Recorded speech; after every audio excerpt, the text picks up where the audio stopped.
Hello class fourth. आज आपका EVS का क्लास है। तो ईवीएस में हम कर रहे हैं चैप्टर नंबर 1 और इस चैप्टर का नाम है growing up in a family, है ना। तो इससे पहले हमारा इस चैप्टर के बारे में हमारा एक लेसन हो चुका है जिसमें हमने पढ़ा सबसे पहले व्हाट इज़ फैमिली, फैमिली क्या होता है वो हमने पढ़ा, है ना। फैमिली यानी कि फैमिली मतलब क्या होता है, परिवार होता है। फैमिली मेंबर्स यानी कि परिवार के सदस्य होते हैं, है ना। हम कहाँ रहते हैं, अपने फैमिली में रहते हैं, फैमिली मेंबर्स के साथ हम रहते हैं, है ना।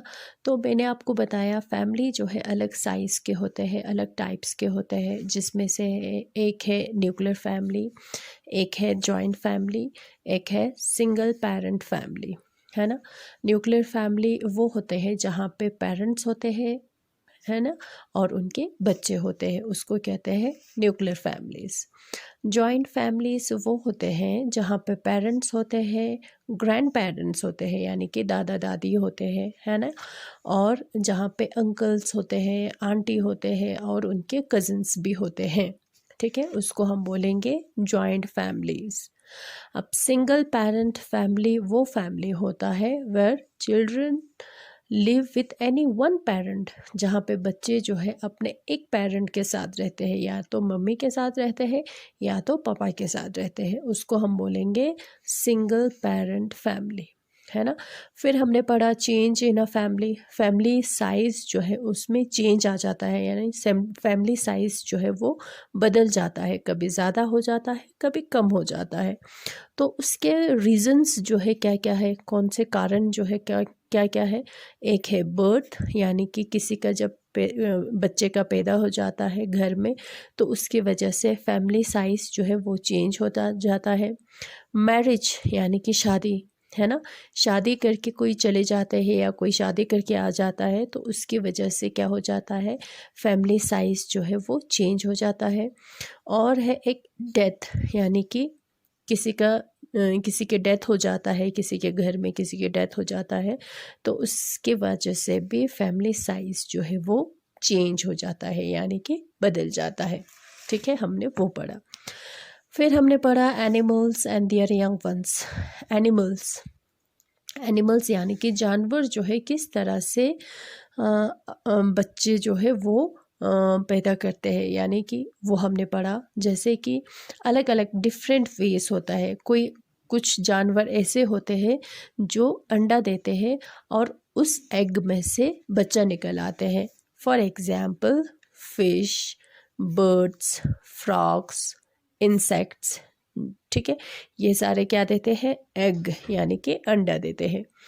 कुछ एनिमल्स ऐसे होते हैं जो बेबीज़ पैदा करते हैं, ठीक है, बच्चे पैदा करते हैं, जैसे कि उसमें से एक हम ह्यूमन बींग्स होते हैं, डॉग होते हैं, कैट्स होते हैं, काउस होते हैं, लायंस होते हैं, टाइगर्स होते हैं, उनको क्या बोलेंगे हम, ममल्स बोलेंगे, ठीक है। फिर आज हमारा टॉपिक है सबसे पहले एडॉप्शन, ठीक है। एडॉप्शन क्या होता है वो देखते हैं हम। Sometimes a couple may raise a child who is not related to them as their own. This process is called adoption. कभी कभी क्या हो जाता है, कोई कपल, कपल यानी कि हस्बैंड एंड वाइफ, ठीक है, कपल जो है बच्चे को बड़ा करते हैं, किसी बच्चे को बड़ा करते हैं और वो बच्चा उनका अपना नहीं होता है, उनका अपना नहीं होता है, उनका अपना बच्चा नहीं होता है, मगर वो उस बच्चे को अपने बच्चे की जैसा, अपने बच्चे की तरह वो रखते हैं, उसको बड़ा करते हैं, उसको पालते हैं, ठीक है। उस प्रोसेस को हम बोलेंगे एडॉप्शन, ठीक है।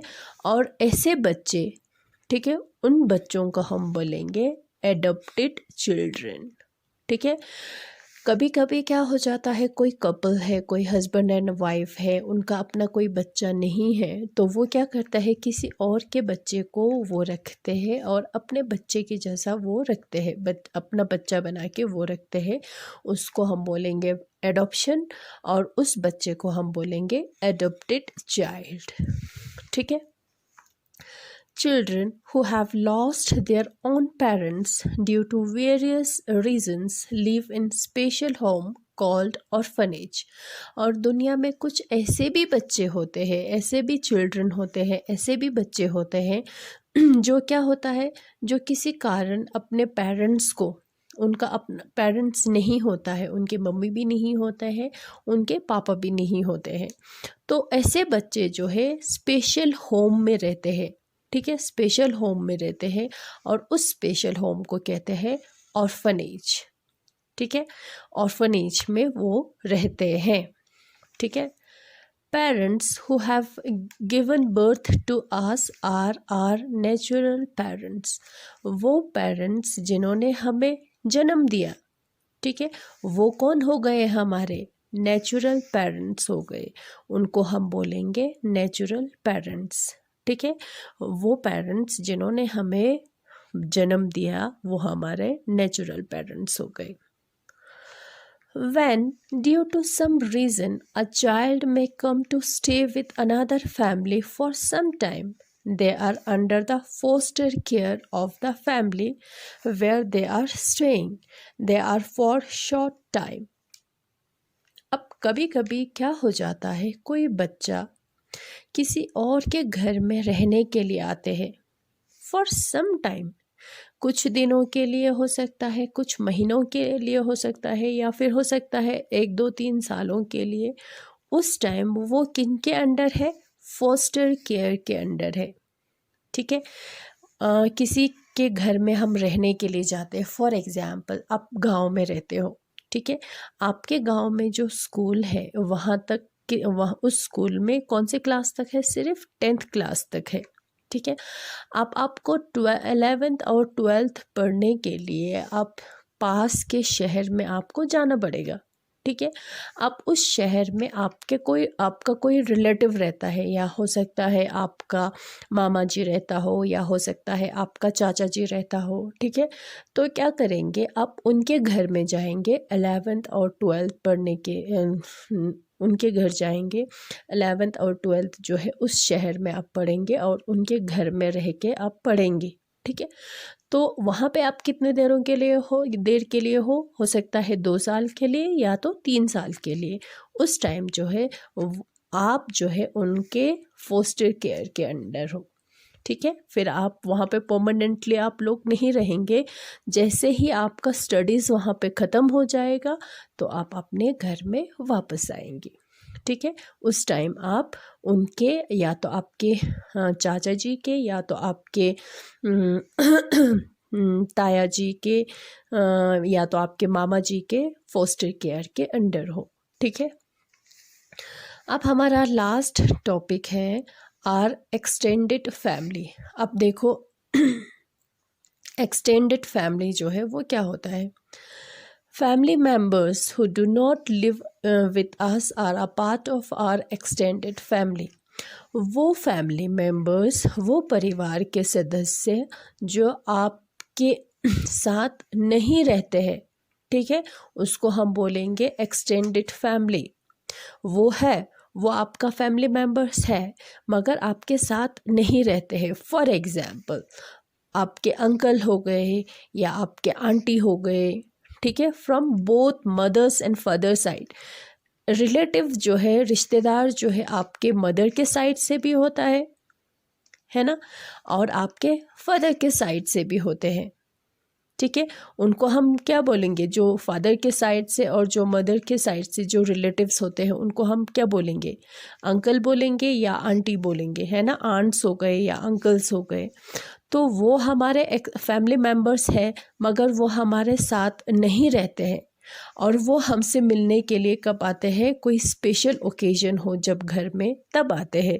जैसे कि कोई फेस्टिवल्स हो, दिवाली हो, लोसर हो, है ना, या किसी का बर्थडे हो तब आते हैं आपसे मिलने के लिए, या मैरिज हो, घर में शादी हो, इस स्पेशल ओकेजन में आते हैं, है ना। जब कोई ऐसे घर में ऐसा भी हो, कुछ घटना घटी हो, जैसे कि आपके दुख को बांटने के लिए भी आते हैं, जैसे कि आपके घर में किसी का डेथ हो गया हो हमारे घर में, तो तब भी हमारे एक्सटेंडेड फैमिली मेम्बर्स जो है हमसे मिलने के लिए आते हैं। ठीक है, वो कौन हो गए? हमारे एक्सटेंडेड फैमिली मेम्बर्स हो गए। ठीक है, एक्सटेंडेड फैमिली मेम्बर्स वो फैमिली मेम्बर्स होता है जो वो है तो हम फैमिली मेम्बर्स हैं हमारे, मगर हमारे साथ वो नहीं रहते। ठीक है, जैसे कि कौन है? हमारे मम्मी और हमारे पापा के साइड से जो अंकल्स है, जो आंट्स है। ठीक है, बुआ हो गए, चाचा हो गए, मामा हो गए आपके। ठीक है, ये सारे कौन हैं? हमारे एक्सटेंडेड फैमिली मेम्बर्स हैं। ठीक है, तो ये हमारे साथ नहीं रहता है। जब घर में कोई स्पेशल ओकेजन होता है, जैसे कि फेस्टिवल्स हो, बर्थडेज हो, मैरिजेस हो, तब आते हैं। और जब घर में कोई ऐसे आते हैं जब बैड सिचुएशन आते हैं, तब भी वो लोग मिलने के लिए आते हैं, जैसे कि किसी का डेथ हो जाता है तब वो लोग मिलने के लिए आते हैं। ठीक है, वो हमारे कौन हो गए? एक्सटेंडेड फैमिली मेम्बर्स हो गए। ठीक है, तो ये आपका चैप्टर ख़त्म हो गया है ना, जो है चैप्टर नंबर 1 ख़त्म हो गया, जो है growing up in a family. इस चैप्टर में आपने किसके बारे में देखा? अपने फैमिली के बारे में। फैमिली क्या होता है, different size of different types of families आपको पता चला क्या होता है ना। Nuclear families, joint families, single parent family, change आना वो हम आपने देखा है ना। Animals and there young ones के बारे में आपने पढ़ा, और एडॉप्शन के बारे में आपने पढ़ा कि एडॉप्शन क्या होता है, वो आपने देखा। और आपने क्या देखा? एक्सटेंडेड फैमिली भी देखा आपने। ठीक है, वो क्या होता है वो भी आपने समझा। ठीक है, तो ये जो है हमारा ये चैप्टर जो है ख़त्म हो जाता है, और नेक्स्ट क्लास में हम इस चैप्टर का एक्सरसाइज करेंगे। ठीक है, थैंक यू।